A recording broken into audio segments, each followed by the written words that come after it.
तर लक्ष्मीपूजनानिमित्त पुण्यातील महालक्ष्मी देवीला सोन्याची साडी परिधान करण्यात आली आहे। महालक्ष्मी देवीला 16 किलो सोन्याची साडी परिधान केलेली आहे। गेली 17 वर्षांपासून मंदिर प्रशासनाकडून लक्ष्मीपूजन आणि दसऱ्याच्या निमित्ताने महालक्ष्मी देवीला सोन्याची साडी नेसवण्यात येते। ही अनेक वर्षांची म्हणजे तब्बल 17 वर्षांची परंपरा आहे। सोन्याच्या साडीमध्ये आणि विविध अलंकारांनी देवीचं सुंदर रूप हे अगदीच खुलून दिसतं।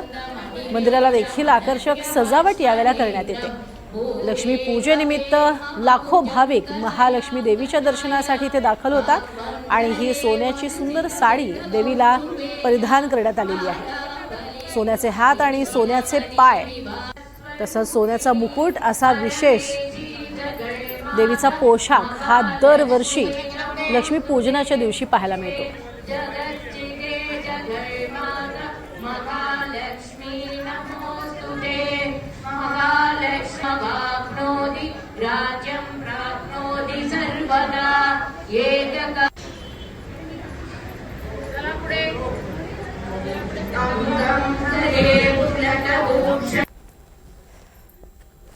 आपण बघतोय सोन्याची साडी आणि विविध अलंकारांनी देवीचं रूप हे अधिकच खुलून दिसतं आणि संपूर्ण मंदिर परिसराला असाच स्वरूपाचा झगमगाट रोषणाई केलेली आहे।